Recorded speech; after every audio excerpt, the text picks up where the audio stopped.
A lot of this isn't going to make sense to you, and I'm sorry.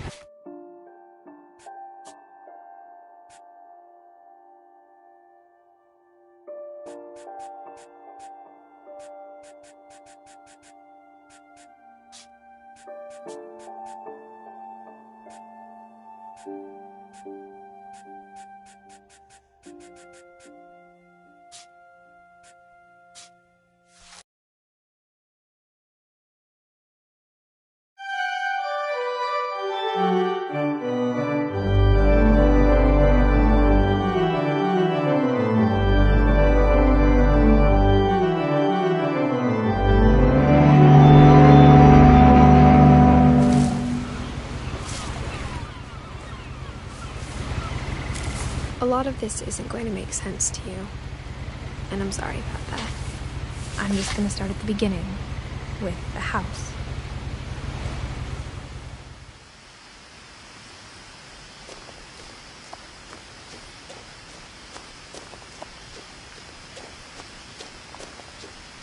I lived here until I was 11, but I wasn't allowed inside half the rooms.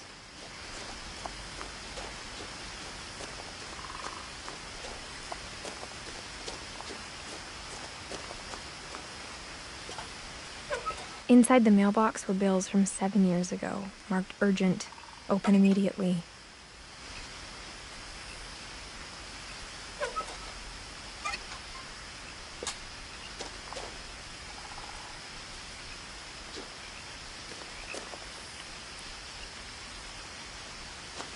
I hadn't been back since my brother Lewis's funeral.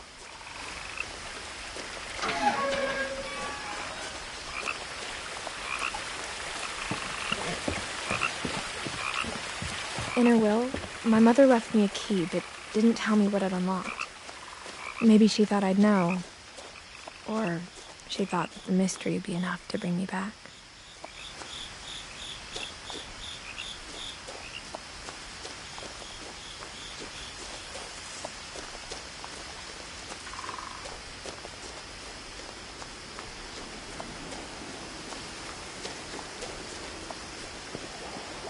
The truth is, even after I inherited the house, I never thought I'd come back to it. But now I had questions about my family that only the house knew the answers to.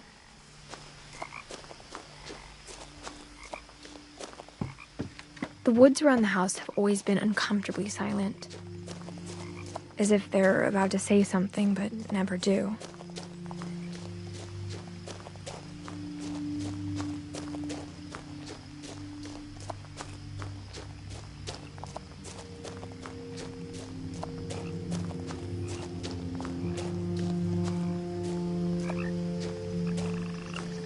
The house was exactly like I remembered it, the way I'd been dreaming about it.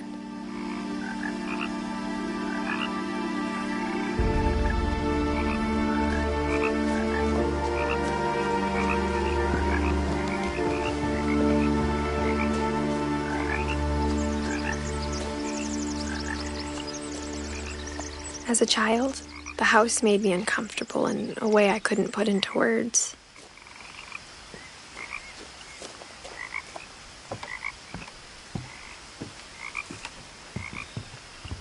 Now, as a 17-year-old, I knew exactly what those words were. I was afraid of the house.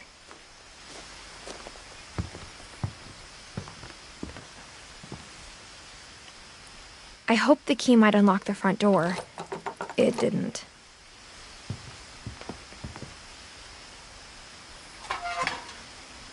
Looking in, I felt like the house itself had been waiting for me.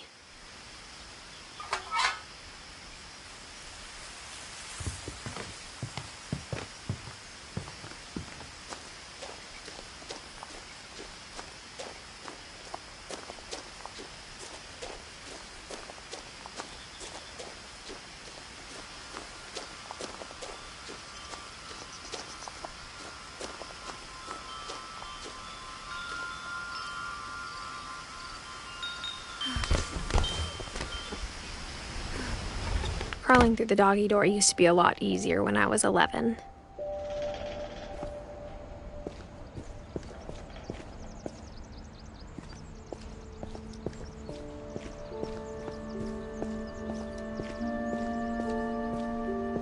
first time in years, I felt like I was home.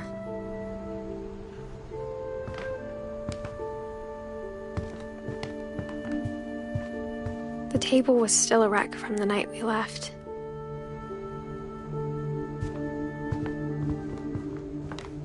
Nothing in the house looked abnormal. There was just too much of it, like a smile with too many teeth. Even the fireplace had a story. Edie told me the bricks came from the original house, after it sank.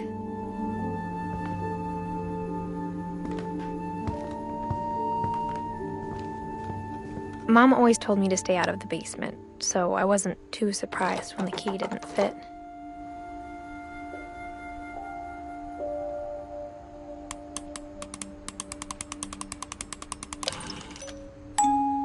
Great-Grandpa Sven built a music box for Barbara, along with the rest of the house.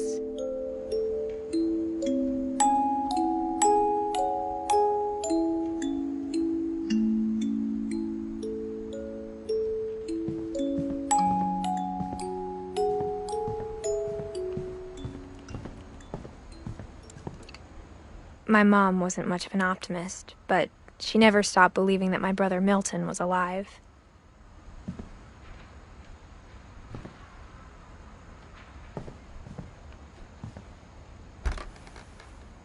Edie told me once that every Finch who ever lived is buried somewhere in the library.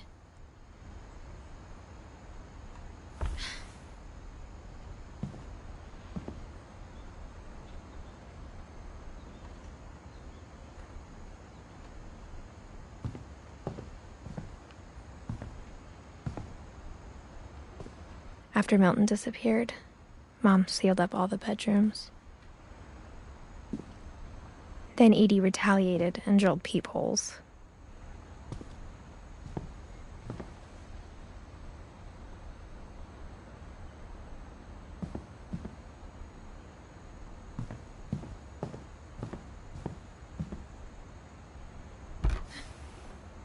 Molly always seemed like a girl I could imagine being friends with, if she hadn't died in 1947.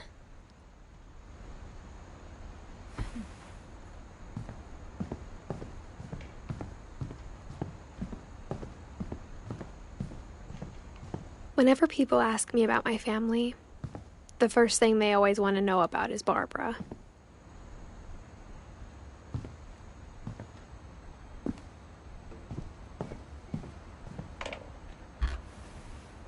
Barbara was a child star for 2 years, until America grew out of it.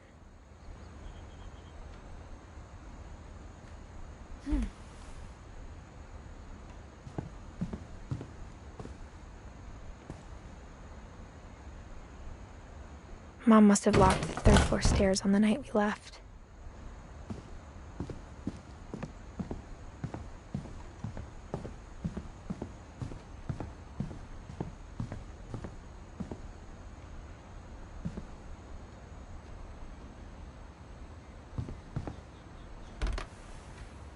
The last time I was in Edith Sr.'s room, I was 10 and she was painting my portrait.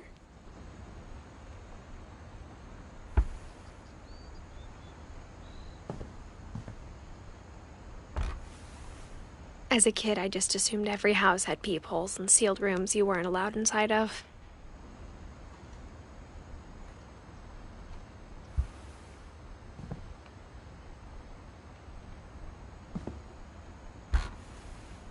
My Grandpa Sam spent 7 years sharing a room with his dead brother, Calvin.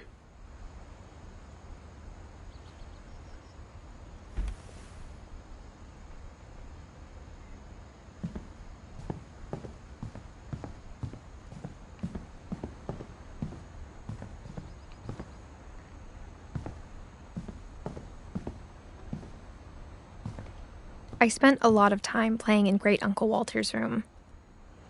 I think my mom sometimes regretted not sealing it up.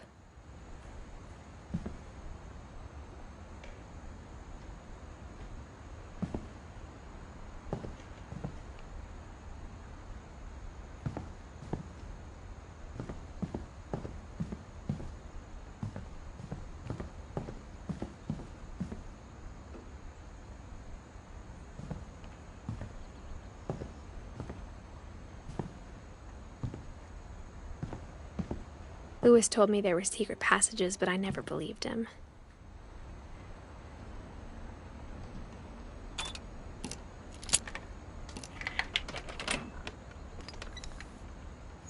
Turns out, my mom was really good at keeping secrets. Now it was time to find out what my mom had been afraid of. From the paintings on the wall, it was clear my brother Milton had been here before me. Reading this, maybe it sounds like I had a plan, but I had no idea what was behind that door.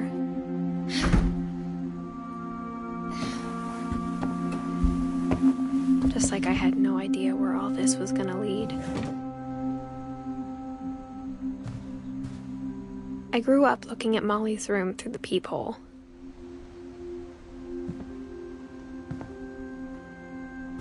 Molly's gerbil had a tiny bedroom with its own even tinier gerbil cage.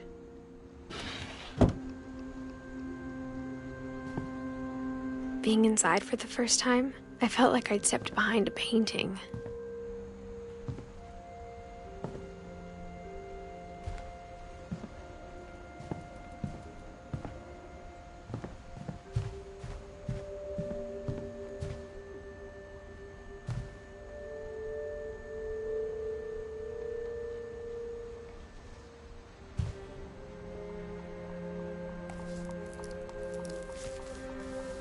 December 13th, 1947. Dear Diary, I'll be gone soon, but I wanted to tell somebody about what's gonna happen. It started when Mom sent me to bed without dinner. I woke up and I was starving, so I looked around for something to eat. The gerbil food was dry, but I didn't mind it.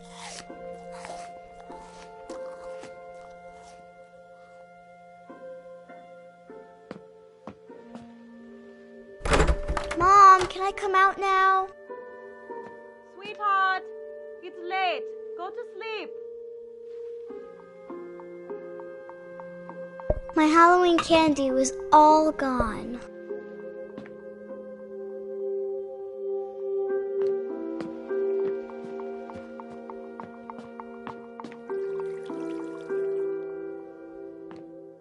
I thought about eating Christopher, but I held back.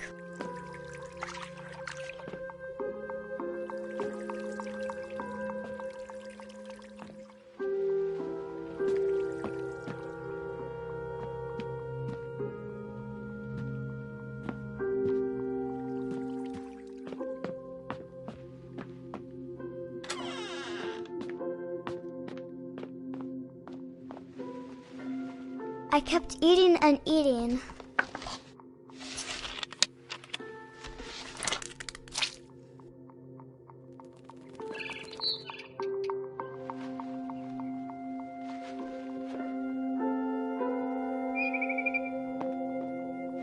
I ate a lot of things that night.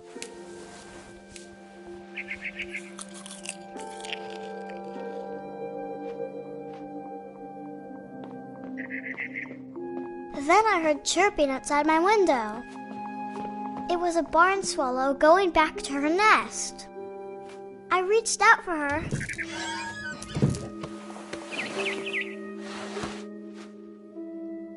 And suddenly,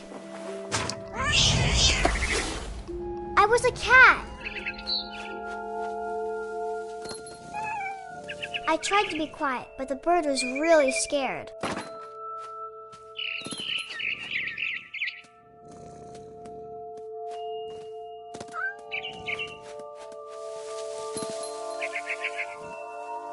Mom and Dad didn't even look at me.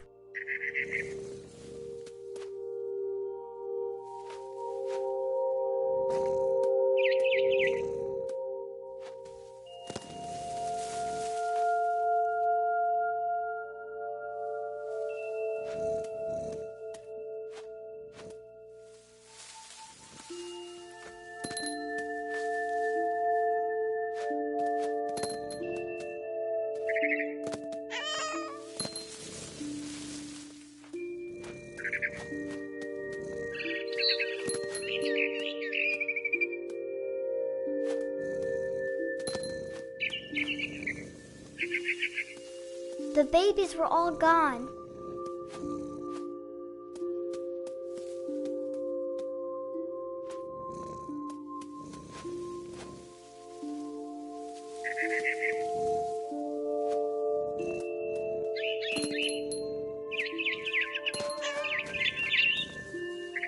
I jumped and I almost got her.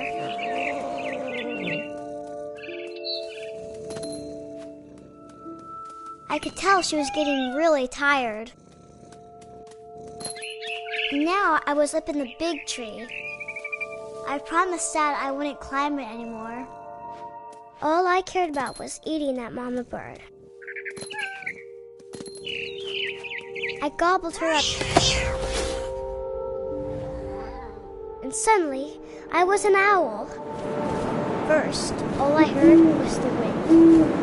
Then I heard little teeth nibbling in the grass.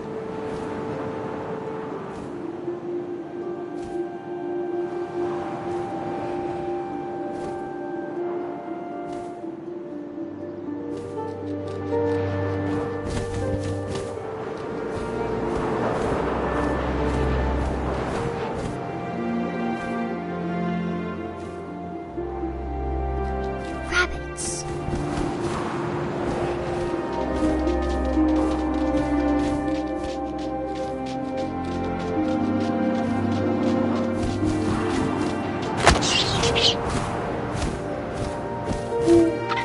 I imagined his face looking up and seeing mine through my talons.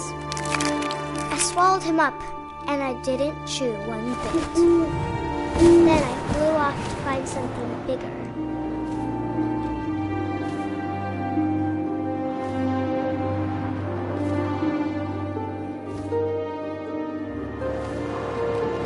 A mama rabbit.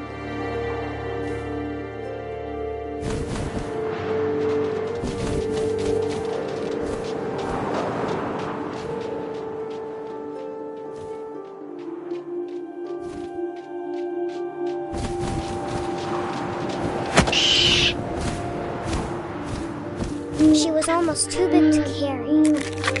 I started choking, but I couldn't stop eating. And suddenly, I was a shark.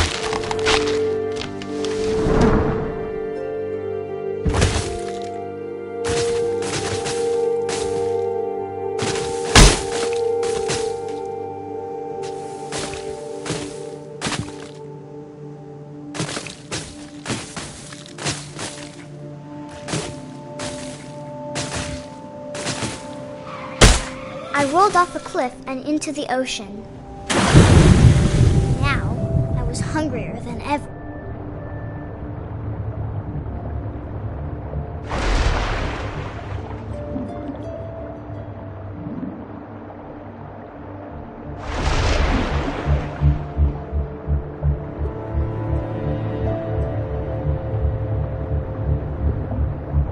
I wanted fat, juicy seeds. I tore off her flipper, and it tasted really good.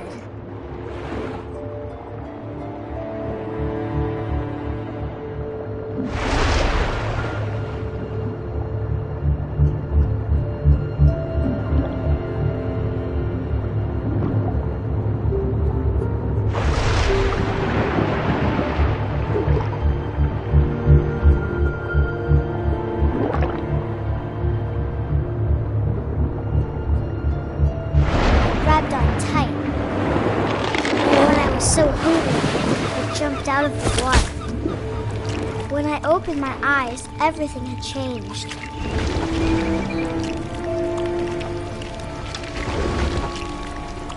Now I was a monster, and I smelled people everywhere.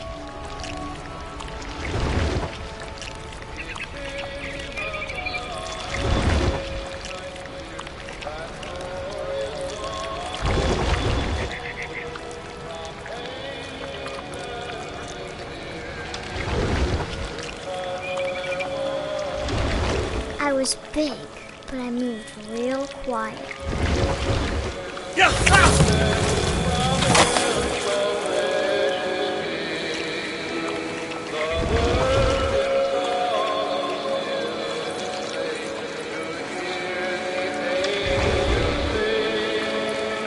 I wanted to stop, but also I didn't.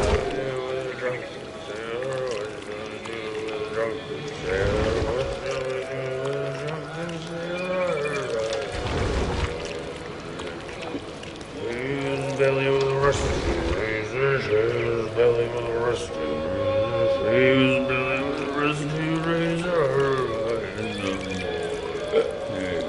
What shall we do with a drunken sailor? What shall we do with a drunken sailor? What shall we do with a drunken sailor?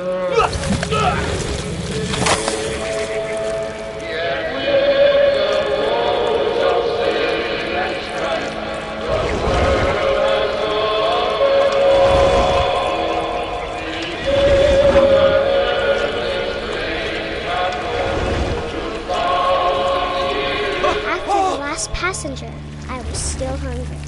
And across the water, I smelled something new. Something I had to have, so I swam towards it.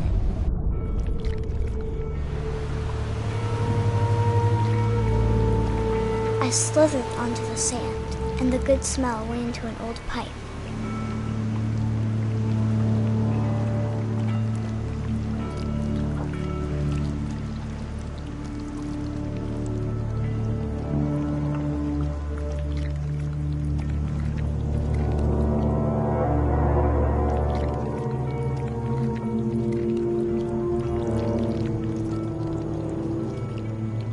I got closer and closer.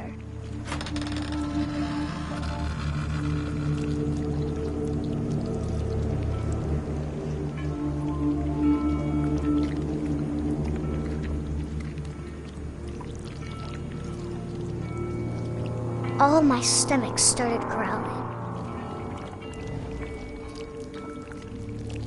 And suddenly, I was me again. I held my breath for a long time, but I couldn't hear anything. I think it's waiting for me to fall asleep. But it's not going to wait much longer. It needs to feed, and we both know I will be delicious.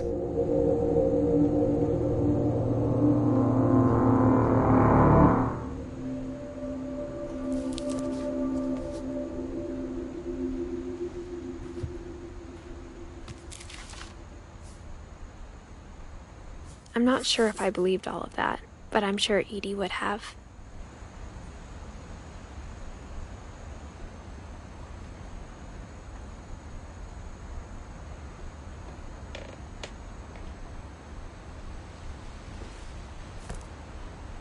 I got the sense Edie had spent a lot of time here, before my mom sealed the doors. I can't describe it, but I felt like some part of Molly was still here.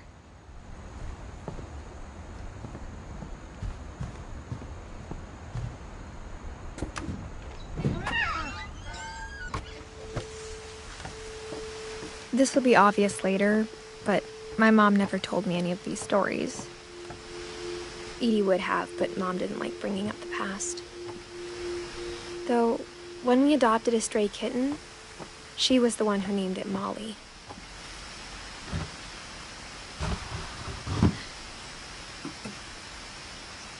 I spent a lot of time in Great-Grandma Edie's room.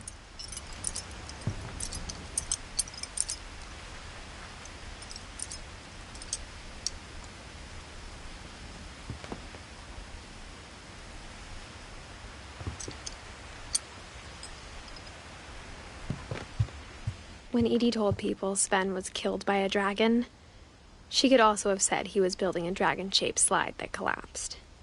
She could have, but she didn't.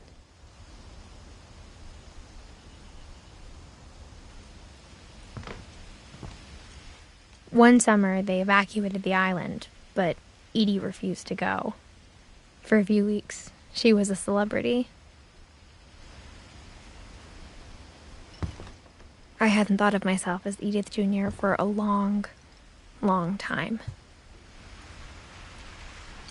Edie gave a big interview about a mole man living under the Finch house.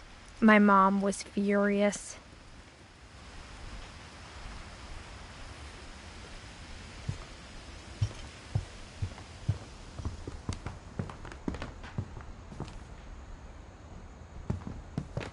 Her room was like a museum.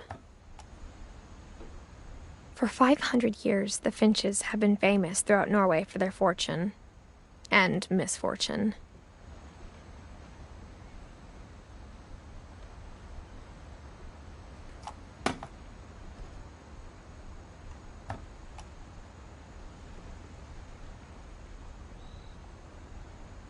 Odin Finch buries the latest victims of the family curse, his wife Ingeborg and their newborn son, Johan. On January 7th, 1937, he set sail with his family and his house, hoping to leave the curse behind.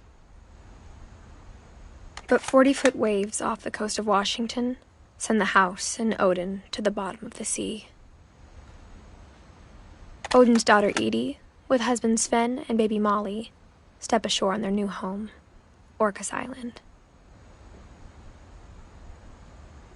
Odin Finch is the first to be buried in the new family cemetery.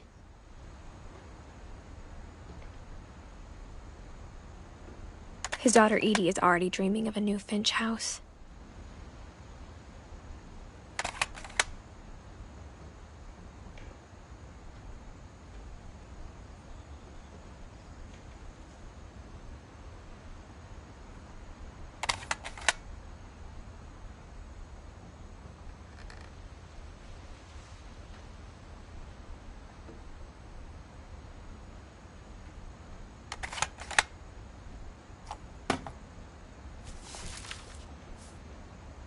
Whatever's wrong with this family, it goes back a long ways.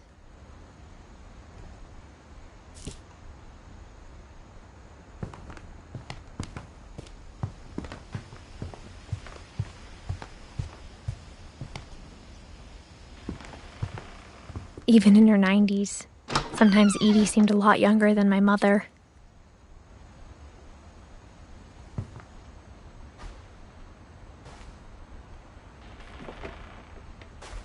The only trace Grandpa Sam's first wife, Kay, left on the house was the pink bathroom. It was a pretty big trace.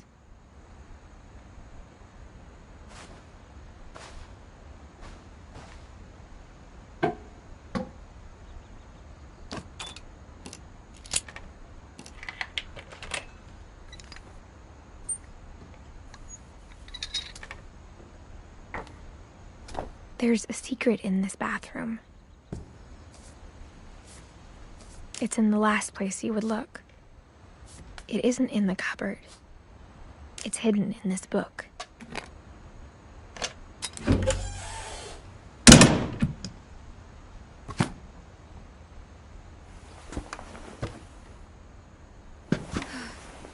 Sven gave Sam an old camera he'd refurbished. He never put it down.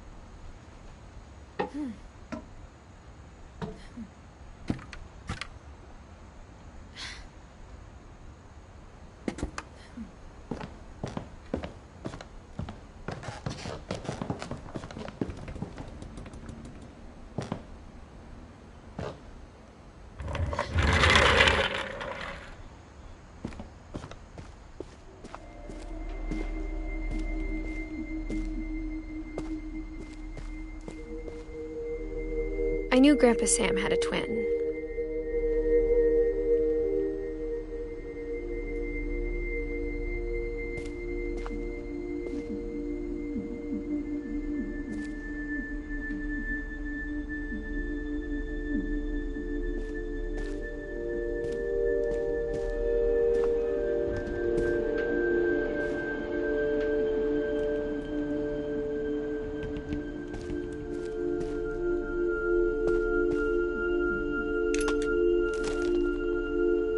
And that he never talked about him.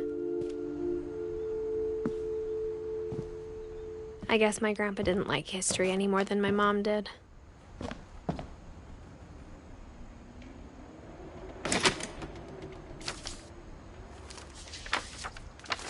How I Want to Remember My Brother by Sam Finch. The thing I remember is that when he made up his mind, that was it.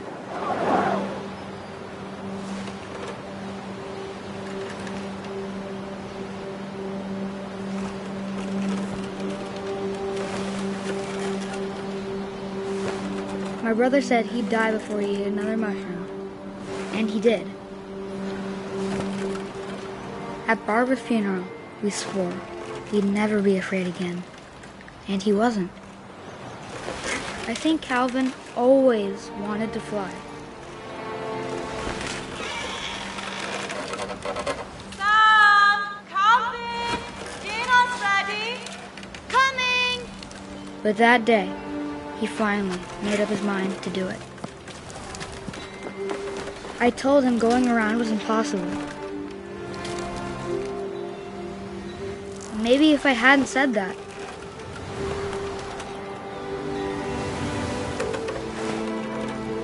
Calvin! I'm not gonna tell you again! maybe if the wind hadn't picked up, then maybe he'd still be here.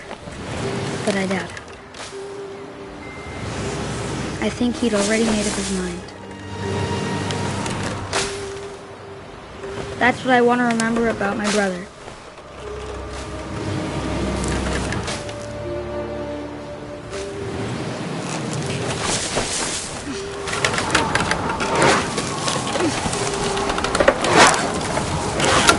The day he made up his mind to fly. And he did.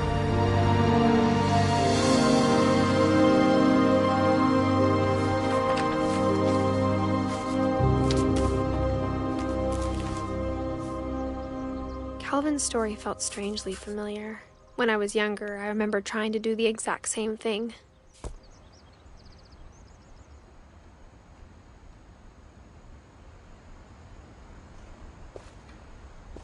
After the funeral, Edie roped off Calvin's half of the room.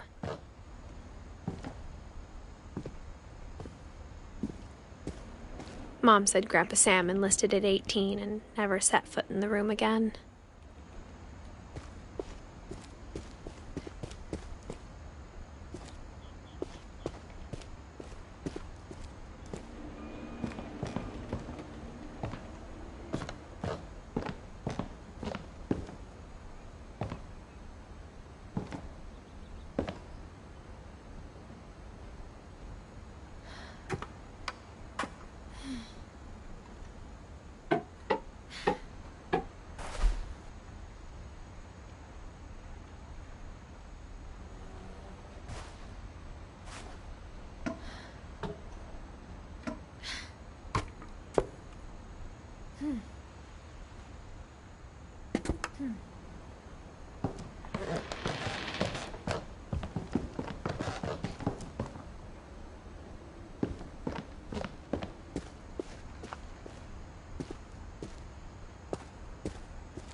The passages were a pretty tight fit. They'd obviously been built for smaller hands and bellies.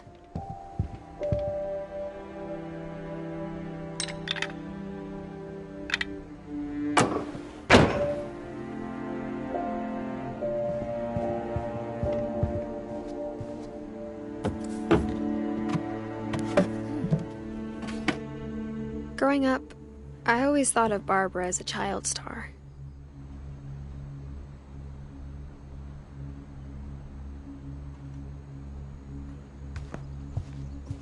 I never thought about how hard it must have been for her afterwards.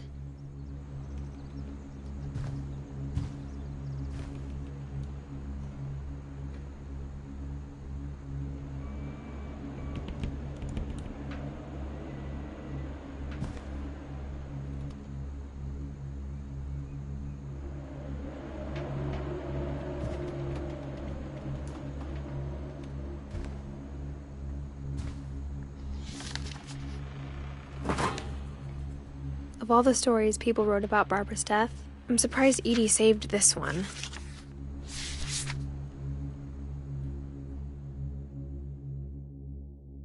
Old Jack here with another ghastly tale inspired by America's most unfortunate family. I'm calling it The Surprise Ending of Barbara Finch. As a child star, Barbara was famous for her scream. Now at 16, she was all washed up. A has-been. But in a lucky break, she'd been asked to perform her signature scream at a local convention for monster movie fans. It was just the boost her career needed. Unfortunately, her scream hadn't aged well. Getting better. I think you just need the right motivation. Her biggest fan and current boyfriend, Rick, was about to demonstrate when... Now that was a great scream. It was Barbara's father, Sven. He'd slipped into a table saw and had to be rushed to the emergency room. So Barbara got stuck babysitting her youngest brother, Walter. Her convention comeback was cancelled. Okay, I'm hearing frustration, but I'm not hearing terror. What if I tried... A gang of hoodlums in Halloween masks have been terrorizing Orcas Island tonight. Police are urging residents to... That came from the basement. You're right! Also, I loved your delivery on that. Why is your basement door locked? Because my dad likes making puzzles and secret passages. There's a key hidden in the music box. The secret is to keep winding and winding until finally the key pops out. Thanks, babe. I'll be back in a sec. 20 minutes later, Rick hadn't returned. So Barbara went to look for him, right on cue. She reached for the music box.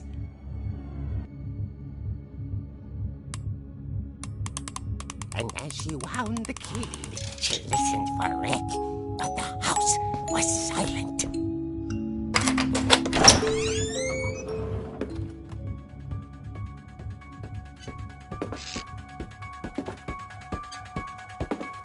She found Rick's crutch and imagined the worst.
The gang's leader is the infamous Hookman Killer, Dr. Carl Hamill, who impaled and then ate his family 10 years ago tonight.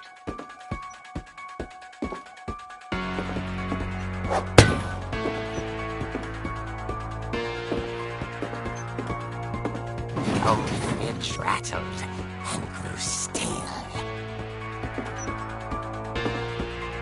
Oh dear! Oh! Rick? Barb, relax. I was just trying to scare you to help you find your scream. Well, I'm not scared, Rick. I'm furious. Then act furious.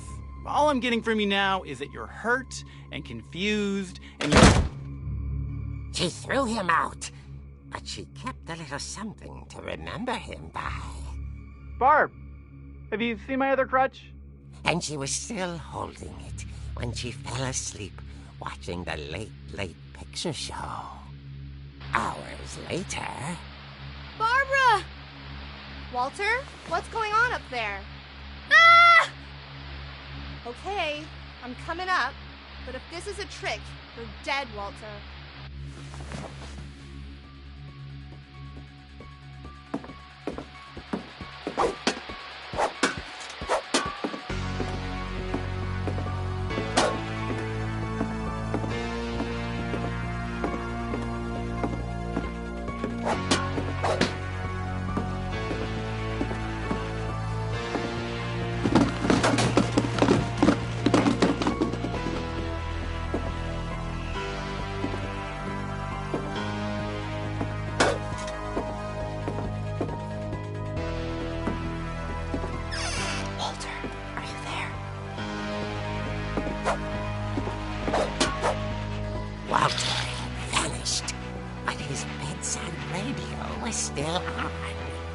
Island police describe the man as 6 feet tall, with a steel hook for a hand.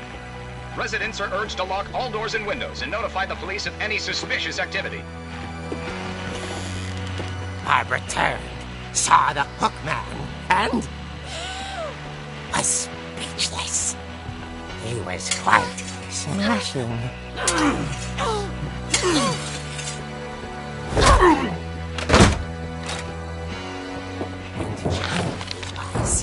He couldn't get enough of Barbara. Okay, Barbara, there's gotta be another way out of here. That night, she played her part beautifully.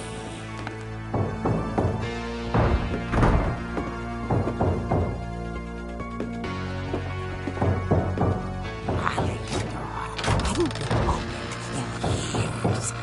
The hinges groaned.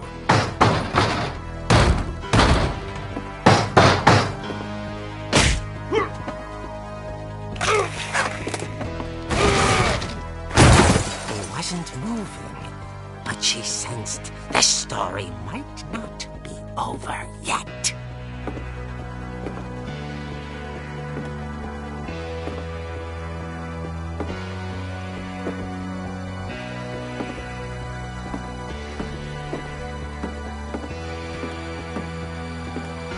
The hookman had vanished.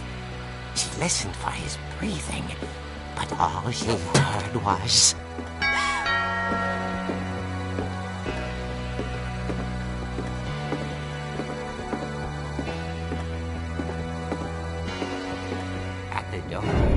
She heard whispering.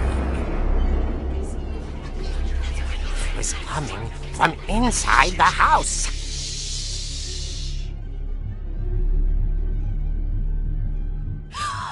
Oh dear. Surprise! Bravo, Barbara! You were wonderful! The monsters had come to surprise her. For Barbara, it was a dream come true. Then she saw what kind of monsters they were, and she realized what was about to happen. She was going to be famous. And with her final breath, Barbara Finch gave the performance of her life.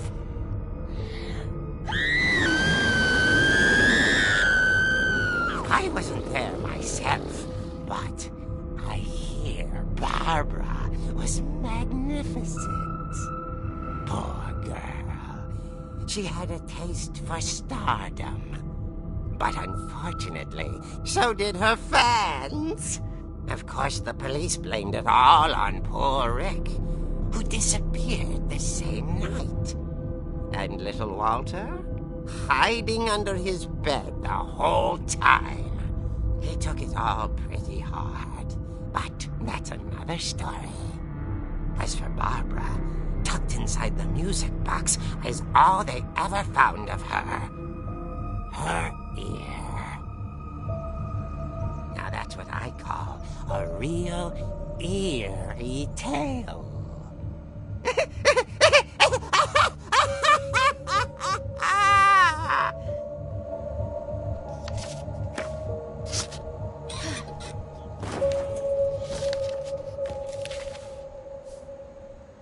Edie told me all Barbara wanted was to be remembered, as absurd as that comic was.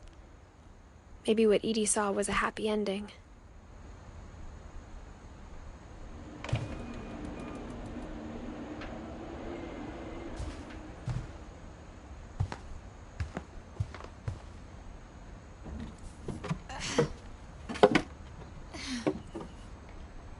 I guess now I know why Mom didn't like me playing with the music box.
I saw Edie sneak down to the basement once, carrying packages.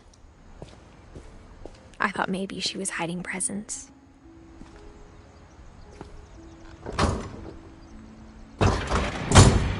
It turned out she was hiding a lot more than that.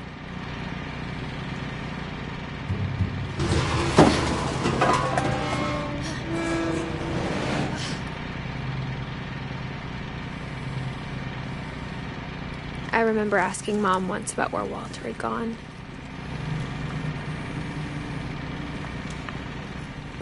She said after Barbara died, he got as far away as he could.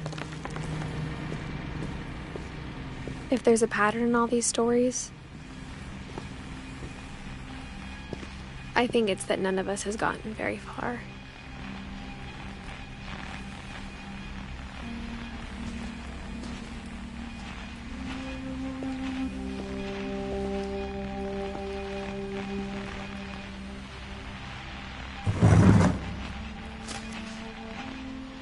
Goodbye, everyone. I can't believe I've been down here for 30 years. On that first day, after the shaking started, I didn't think I'd survive a week.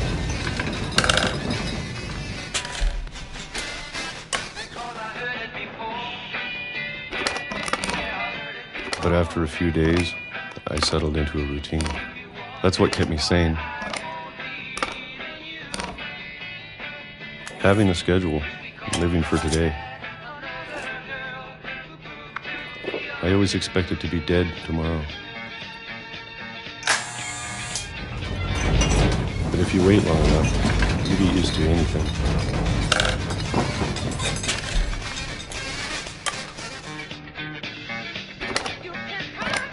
Even a monster on the other side of the door starts to feel normal. Almost friendly.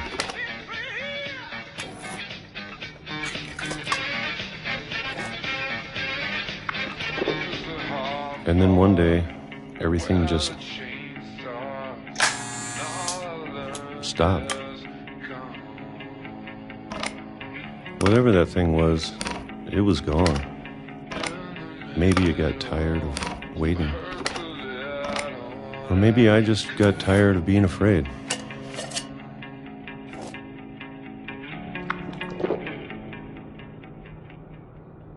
It's been a week now, the longest in 30 years. I'm done waiting. I have to leave while I still can.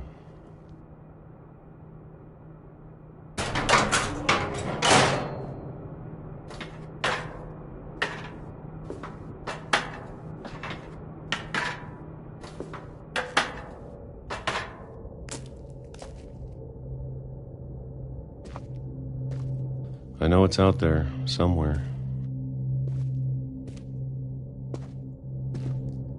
Whatever killed Barbara and Molly and Calvin. Maybe this is all a mistake. But I need to stop living the same day, even if it kills me.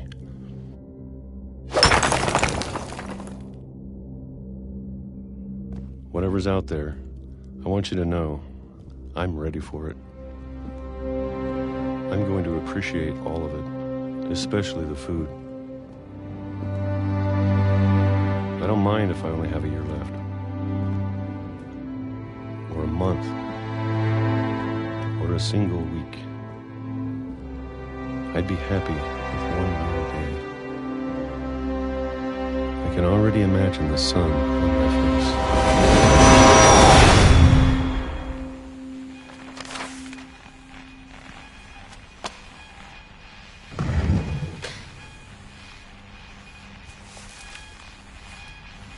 Walter died when I was 6. I can't believe my mom never told me he was down here.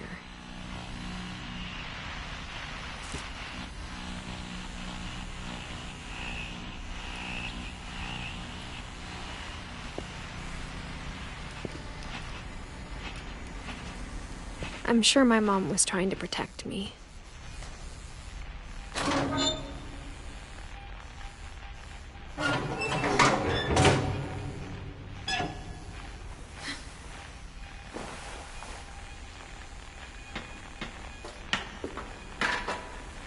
Maybe she was afraid I'd end up like Walter.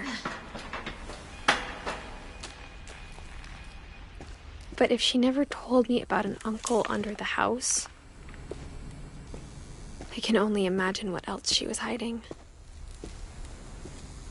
I don't want to make the same mistakes she made.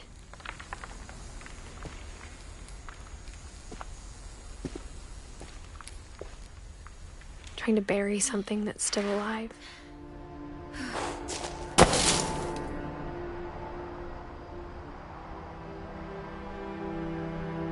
Now that there's only one of us left, or maybe 2,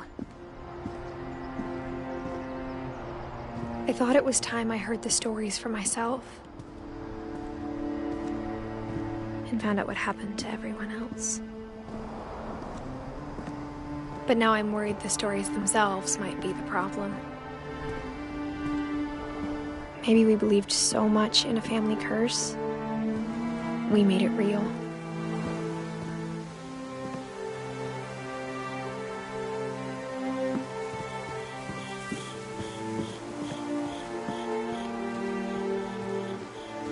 I don't know if I should even be writing this.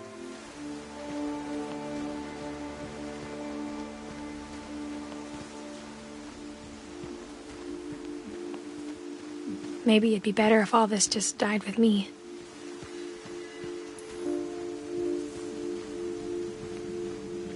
But I thought you should know about your family.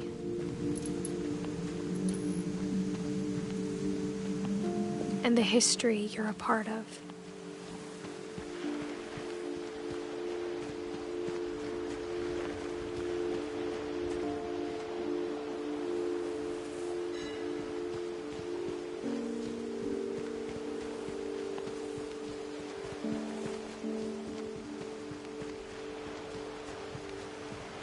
Though to be honest, I feel as lost as you probably do right now.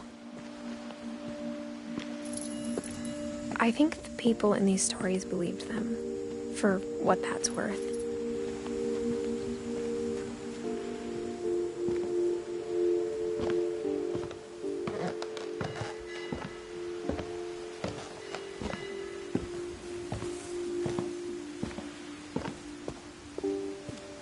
And when you look at the house, that history of imagination and stubbornness and madness, any of it seems possible.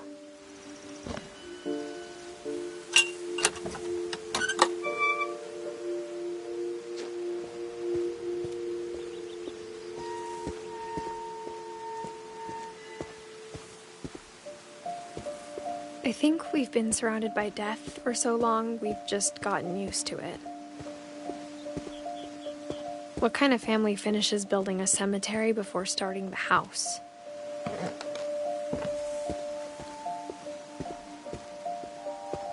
It's embarrassing for me to admit this, but the pet cemetery made me more uncomfortable than the human one. 3 of the gerbils were mine, and 2 had been my fault.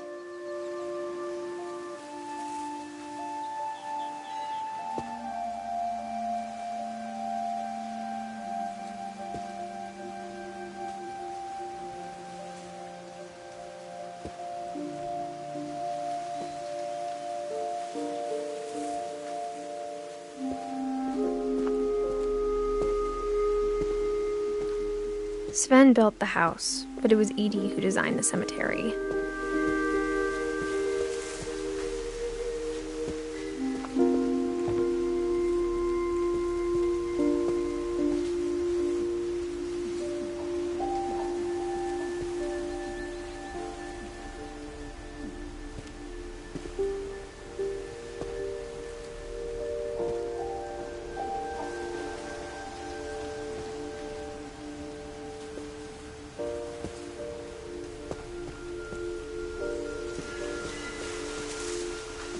I'm sure Odin's monument had been Edie's idea. My mom was always trying to move on, but for Edie, the past never went away.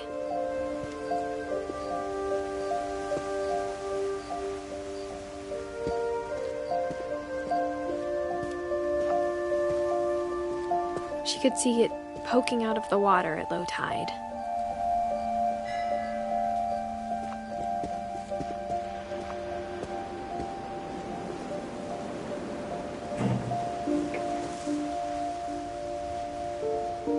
Edie said she dreamed about the old house every night.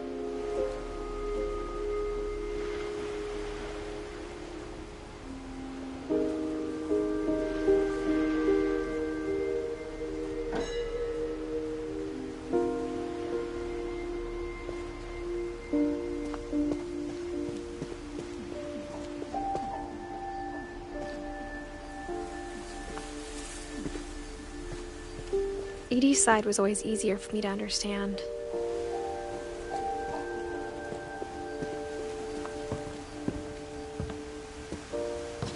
But the older I get, the more I can see where my mom was coming from. Her dad had been pretty strict, but it wasn't enough to save her brothers. She was just trying to do better.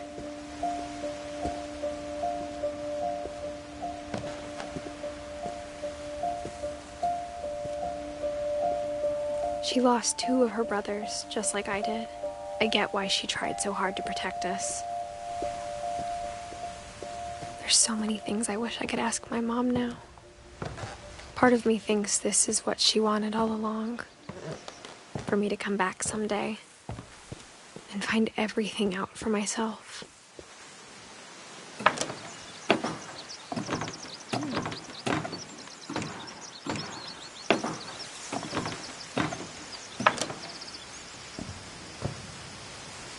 But looking back on it now, if she told me there was going to be so much climbing, I never would have come when I was 22 weeks pregnant.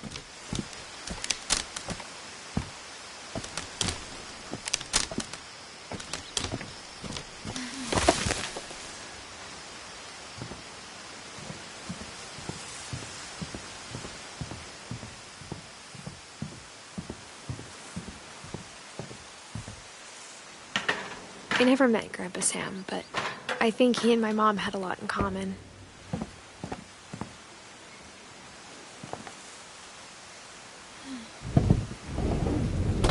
They were both pretty intense.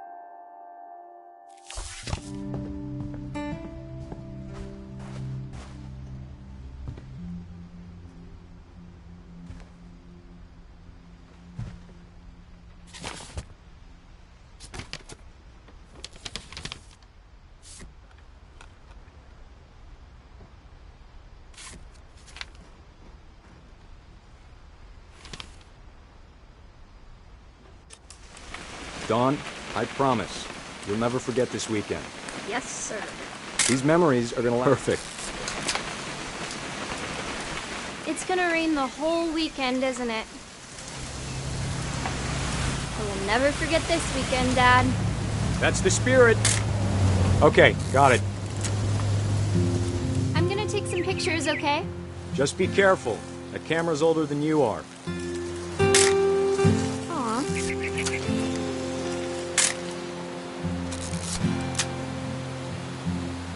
Definitely should not have drunk all that coffee. Hey! That's a keeper.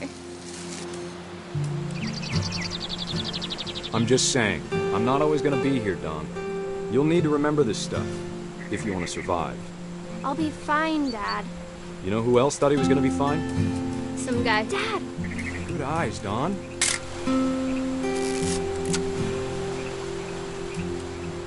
Before you take the shot, let me get a picture of you.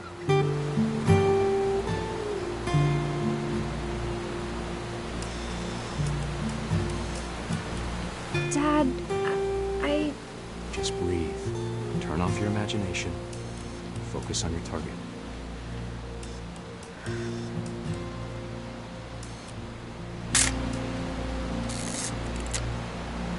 Let me get behind you. Do I have to do this? Dawn, you don't have to do it. Great shot, Dawn!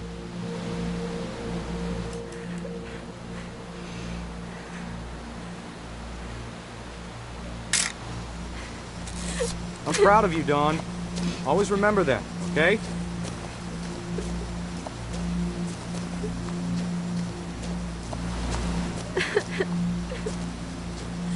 Dad, it's twitching. I think That's it's totally normal, Dawn. Just focus on the camera. Try not to think about— Dad!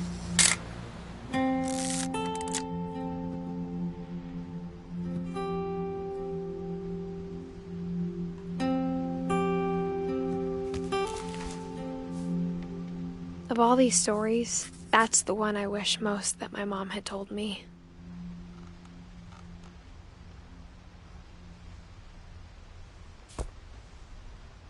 Sam spent his life shooting photos, but Mom said he got nervous being in front of the camera. I guess we're all afraid of something.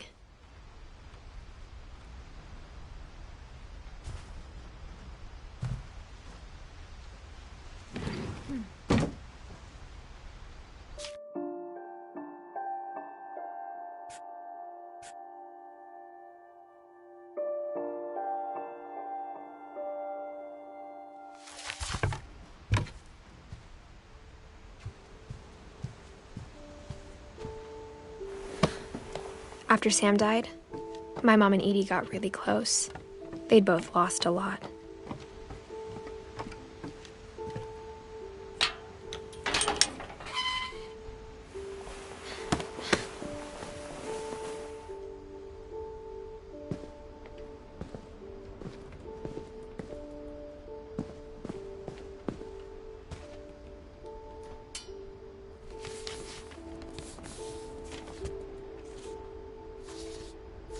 Dear Kay, do you remember the way Gregory used to laugh when he thought he was alone? Like something funny was happening, but only he could see it. I think he saw things the rest of us don't.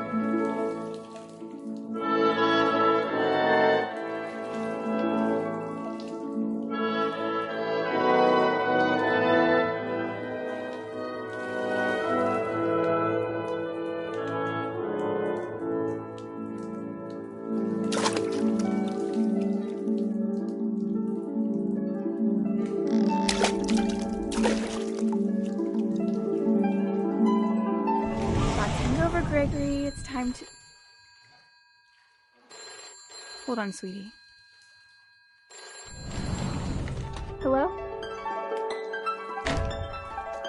Sam, I told you I don't want to talk right now.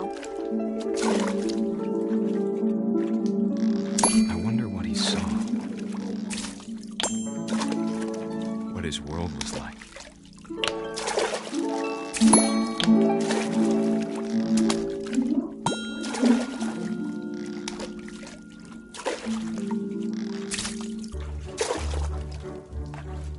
He reminded me so much of Calvin. Lost in his imagination.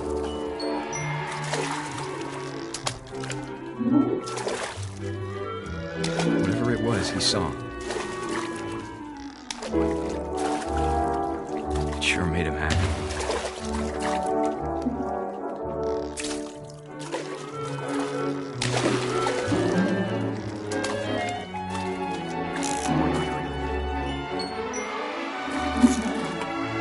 I know how silly it sounds.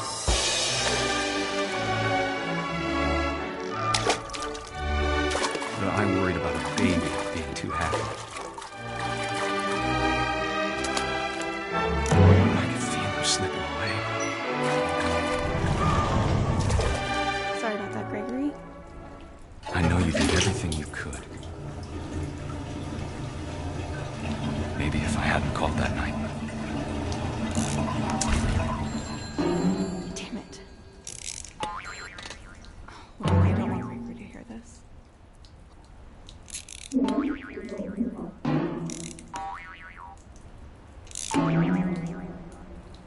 I wish he could have told us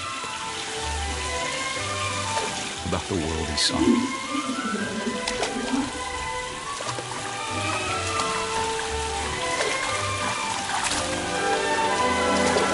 There's so much I don't understand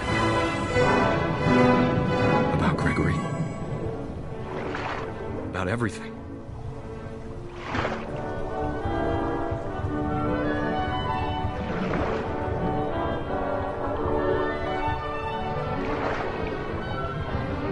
But I know what happened wasn't your fault.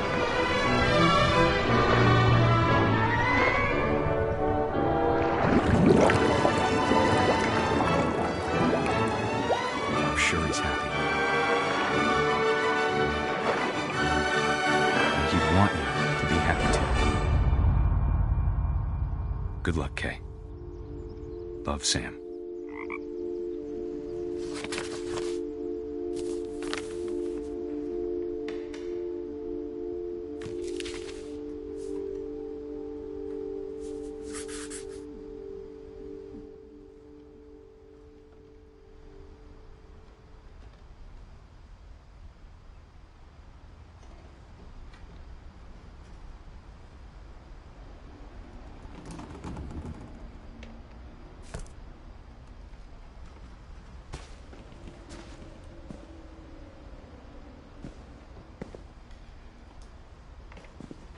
I can't imagine my mom ever writing poetry, and yet... A poem for Gus, who always said the wedding was a bad idea. Our father never hit us kids, at least not very hard, before the day my brother said with teenage disregard that he'd be dead before he'd see a wedding in our yard.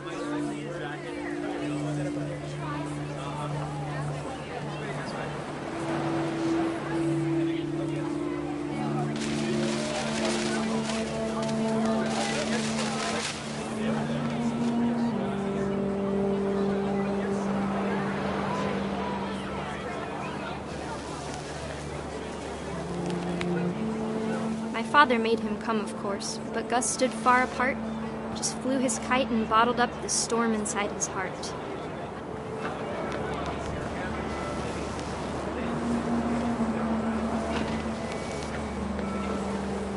I tried to talk him out of it, but though he'd never met her, "We don't need a stepmom," were the words that I now pronounce you husband and wife.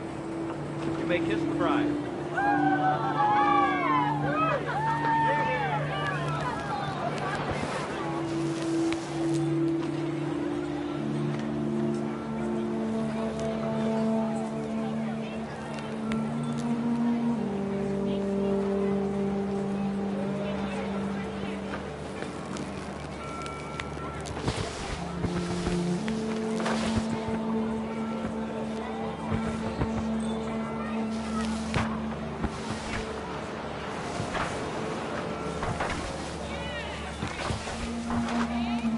When the time for photos came, Dad ordered him to come here. But Gus declined and as a sign held up his middle finger.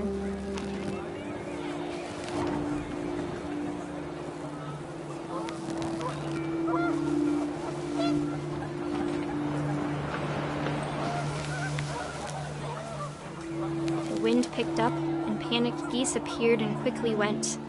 But all the humans did that day was go inside the tent.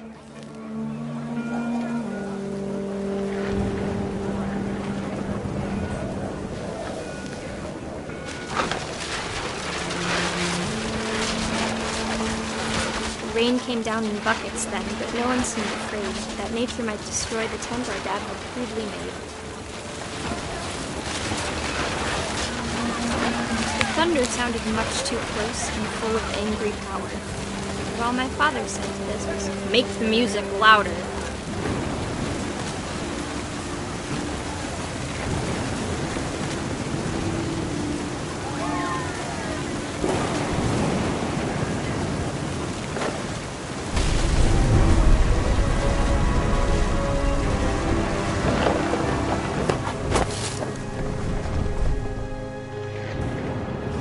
I wish that I could truly say I thought about you on that day. Out there on the beach alone, just you, the wind, the sea, and foam. But I didn't, until we found you.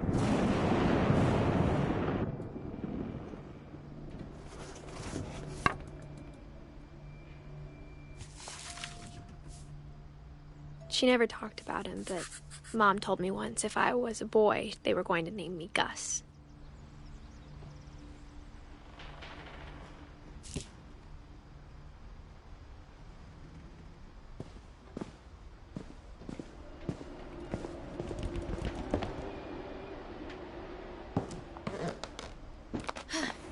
My mom moved up to the loft after her brothers died.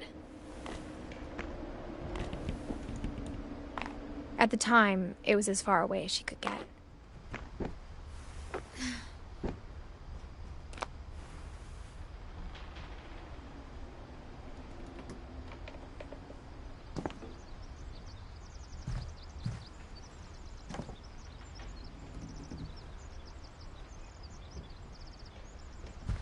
She spent a summer building houses in Calcutta, where she met my dad, Sanjay.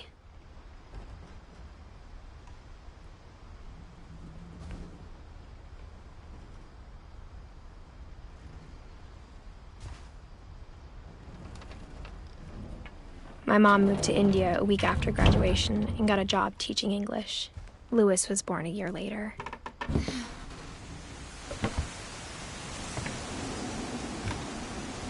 When my dad died, I don't think Mom knew where else to go. I'm sure Edie was happy to have her back.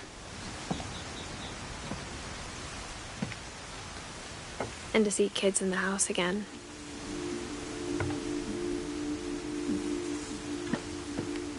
The house had to get a little bigger, but Edie was used to that. And for a while, things were good. Almost normal. But it didn't last.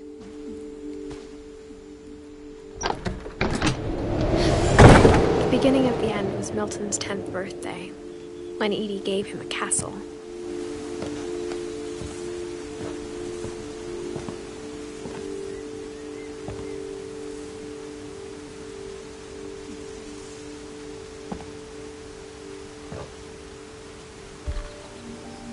After Milton disappeared, the only thing he left behind was a room full of paintings.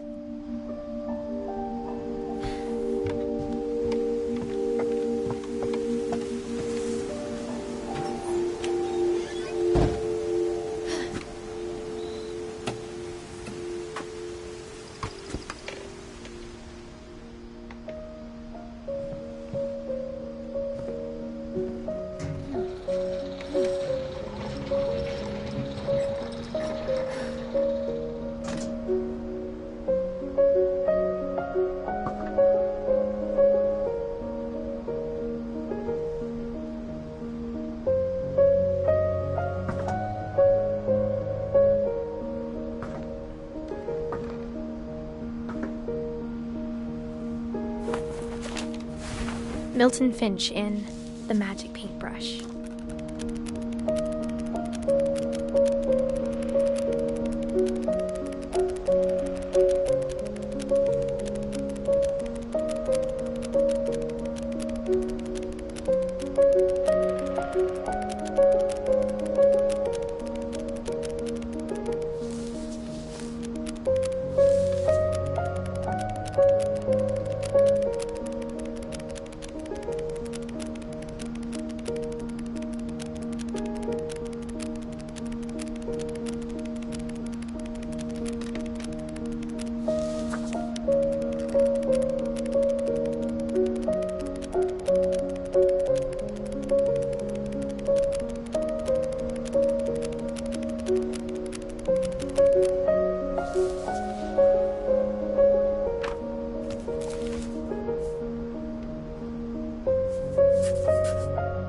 I was 4 when Milton disappeared.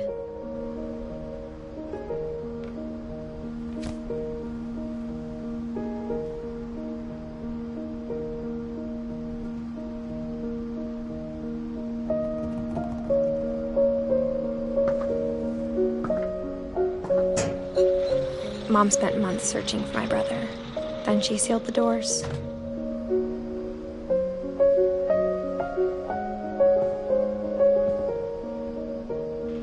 Whatever Milton had found in the house, Mom didn't want it getting out.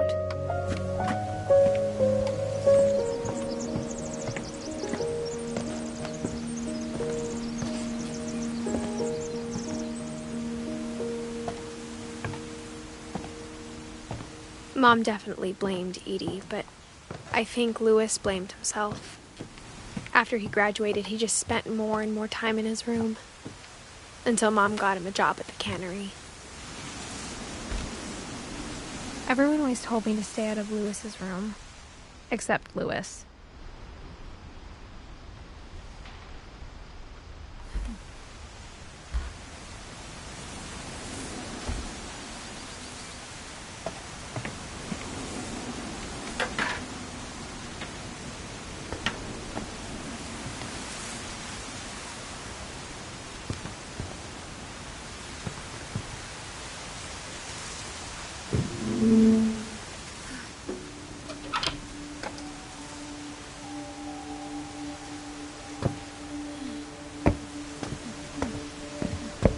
Louis's room smelled very, very familiar. That part of him lived on.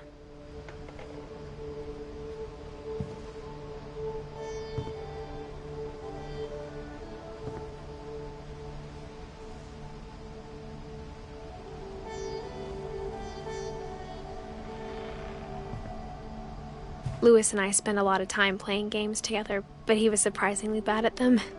He died a lot.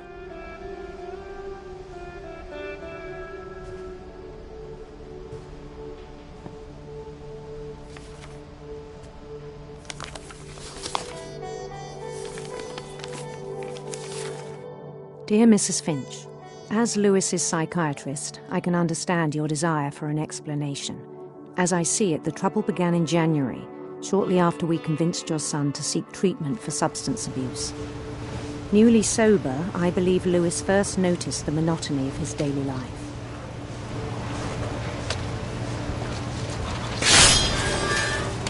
He kept working at the cannery, but he withdrew part of himself. In our sessions, I saw the same behavior. His mind began to wander. I asked him to describe it.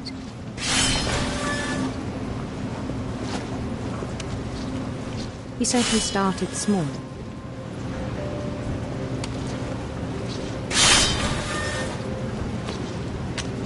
Imagining a labyrinth. He'd feel his way about.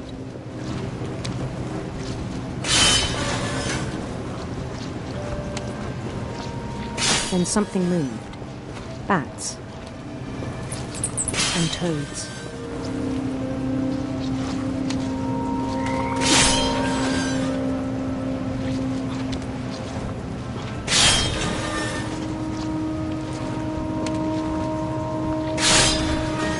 And things that have not names.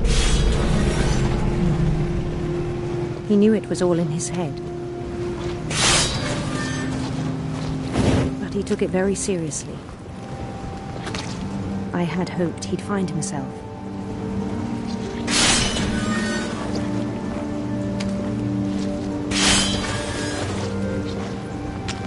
But he found something more.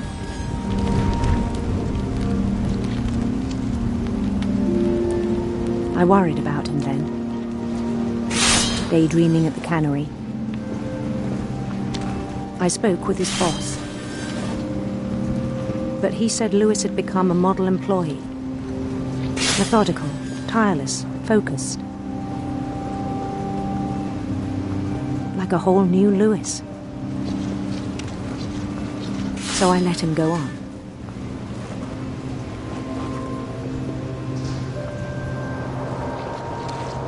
I even encouraged him. It seemed very promising at first. He told me he'd made a new friend.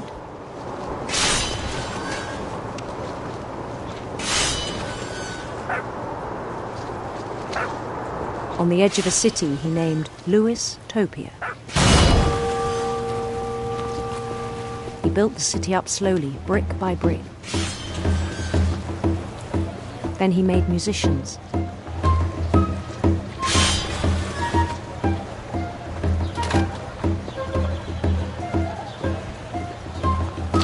And songs for them to play.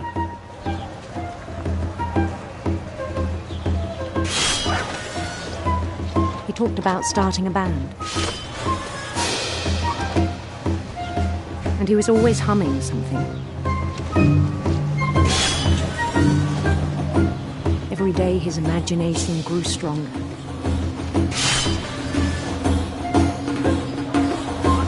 He no longer spoke at the cannery. But his chopping was as reliable as ever. Then one day it struck him that all the cheering crowds, even the stones under his feet, were all in his imagination. So he could do whatever he wished.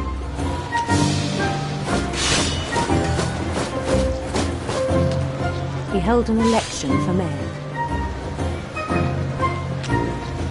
And he won. They begged him to stay, but his mind was already wandering. It became a game for him.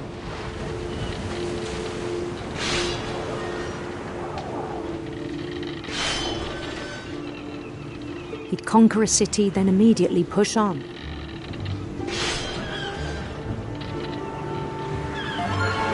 New Louisville.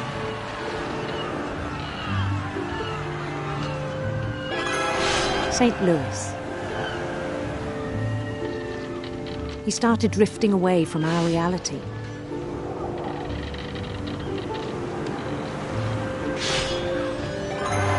Minneapolis, until one day he forgot to go home from the cannery. Even as his mother pleaded with him, part of Louis kept sailing on.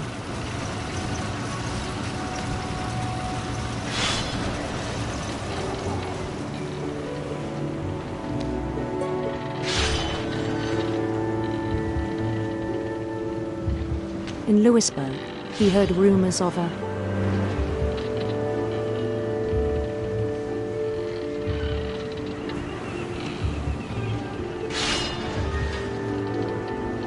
handsome queen.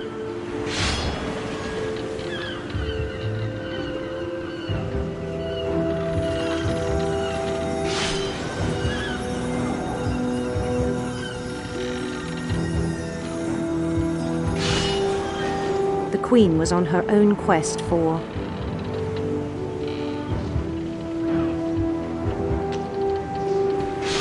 sinister serpents.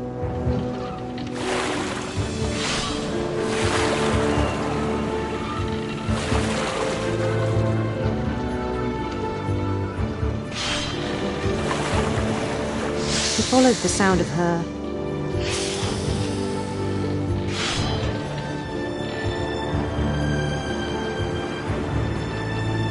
electric sitar.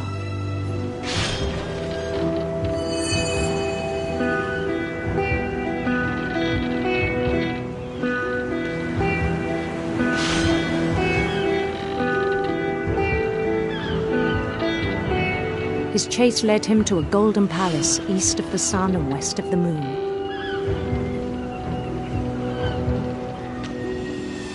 Even then, his logic remained sound.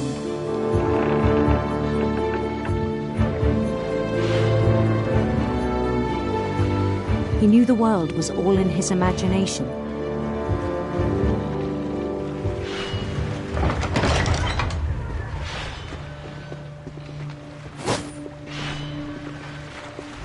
But he was so proud of having created it. In his own eyes, he'd become something greater than a king.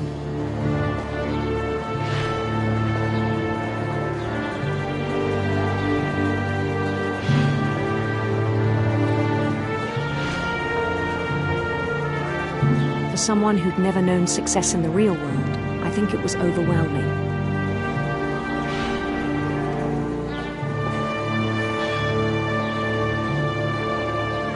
And then it struck him that the real Lewis was not the one chopping salmon, but the one climbing the steps of a golden palace.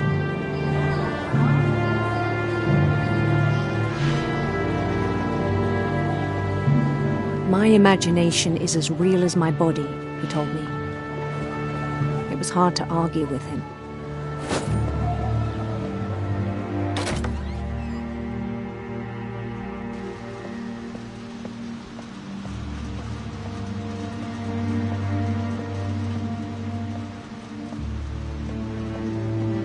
Began to forget the world we know.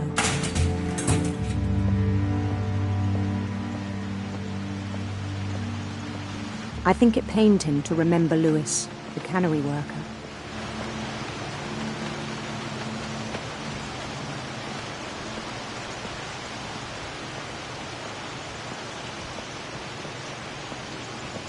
He began to despise the man with a royal contempt.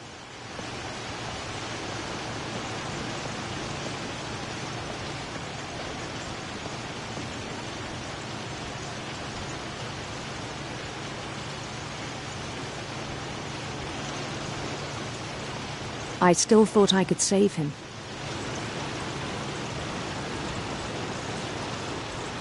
Even after he said he was being crowned king over all the lands of wonder.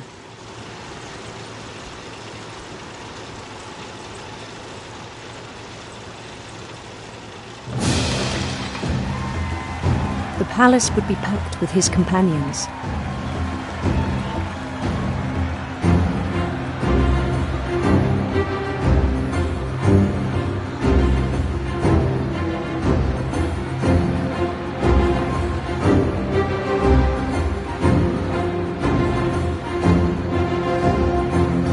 Including the wise Calico who'd insisted on advising him.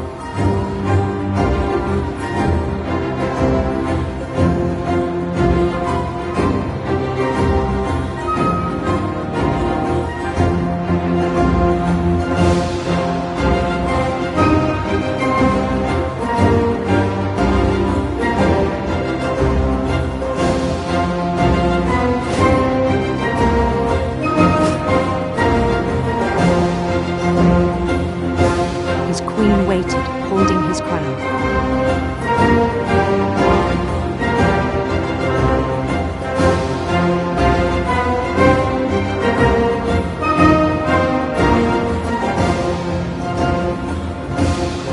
There was only one thing left to do.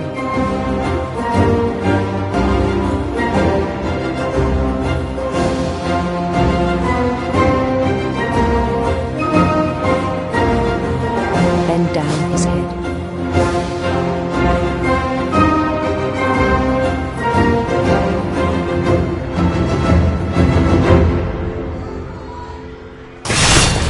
The rest I think you know. Mrs. Finch, your son was a kind man who will be missed by all of us who knew him.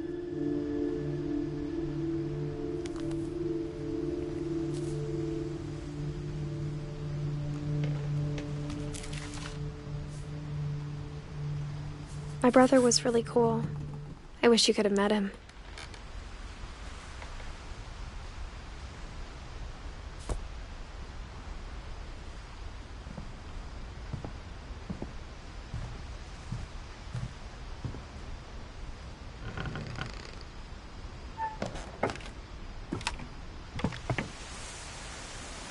On the way back from Lewis's funeral, my mom told me to start packing.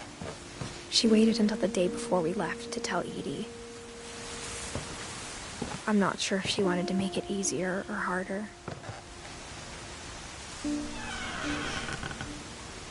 I wish we'd stayed. But I understand why we left.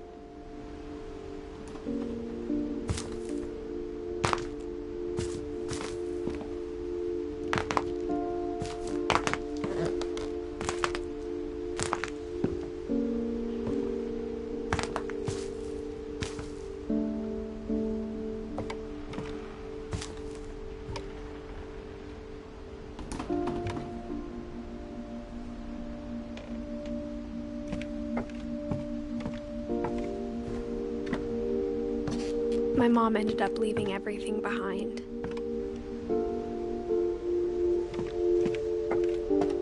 What happened that night had been coming for a long time. Maybe it should have come sooner.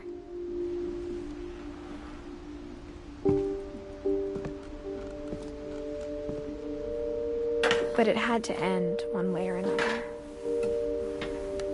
All that's left now is to tell you about that last night.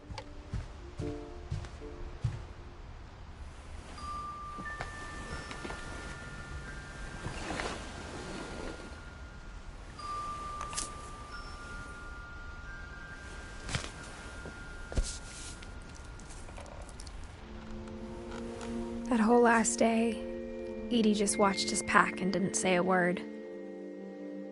Until supper, when she raised her glass and said, "To our final night together, and all our final nights apart." Grandma, you know what I said about alcohol. Some of your medications are very Edith, specific. I left a present for you in the hallway. Why don't you go open it? The grown-ups have to argue now. I'm sorry, you're right. We're all leaving tomorrow. Let's just enjoy our last... I'm not leaving. Edith, you're excused.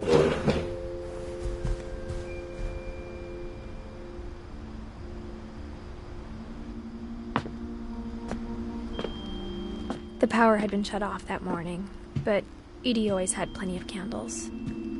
When my mom sealed the library, I don't think she knew about the other entrance, or that Edie had a key to it.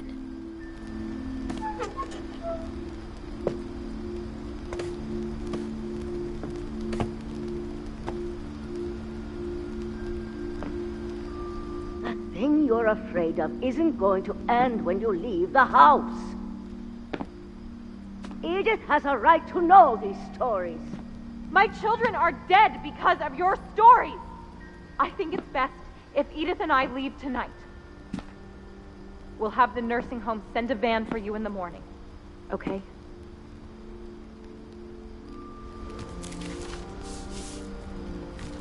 Dear Edith, there's so many stories I wish I could tell you, but there's only time for one. This is about what happened on the night you were born. That night, the tide went way, way out.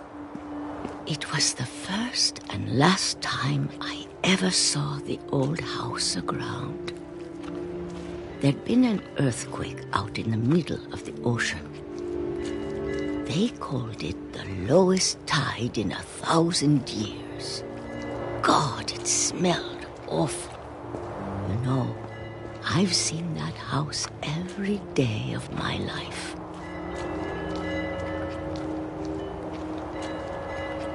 But I never thought I'd go back to it. When the fog rolled in, I lost my way.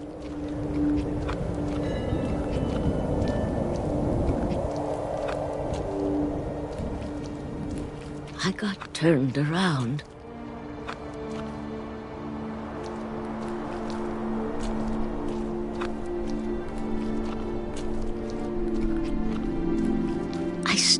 started seeing things.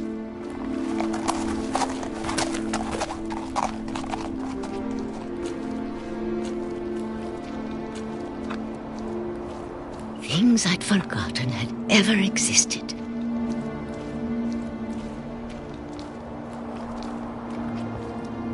But when I saw them, they felt like old friends. That night, a lot of things came back to me. Or maybe I came back to them.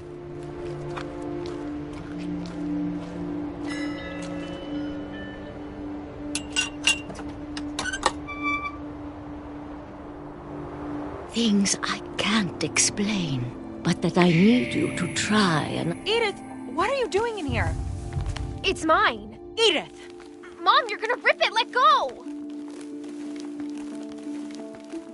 I kicked and screamed, but Mom dragged me to the car. I never saw Great-Grandma Edie again. The next morning, the van came to pick her up, but she was already gone. After that, we moved around a lot.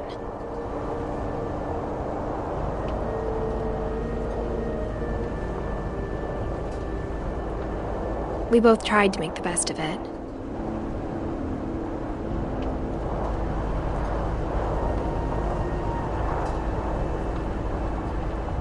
A few years went by.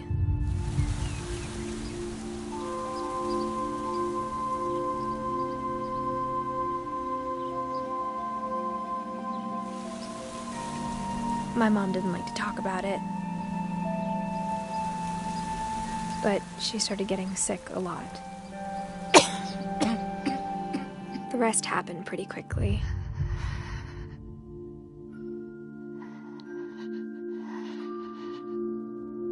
She got better for a while, and then she didn't.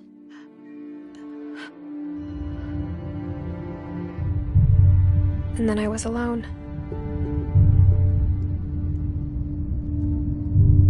The last Finch left alive.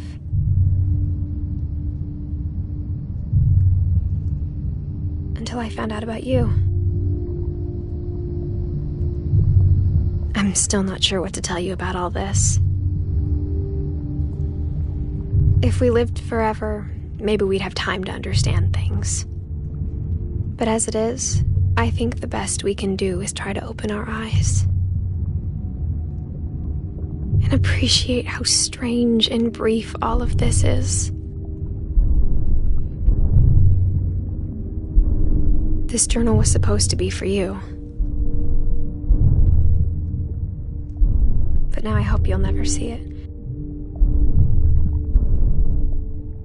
I just want to meet you and tell you all these stories myself.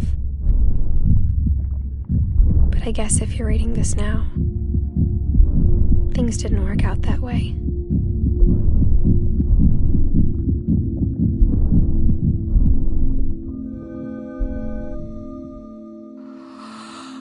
This is where your story begins. I'm sorry I won't be there to see it. It's a lot to ask, but I don't want you to be sad that I'm gone. I want you to be amazed that any of us ever had a chance to be here at all. Good luck.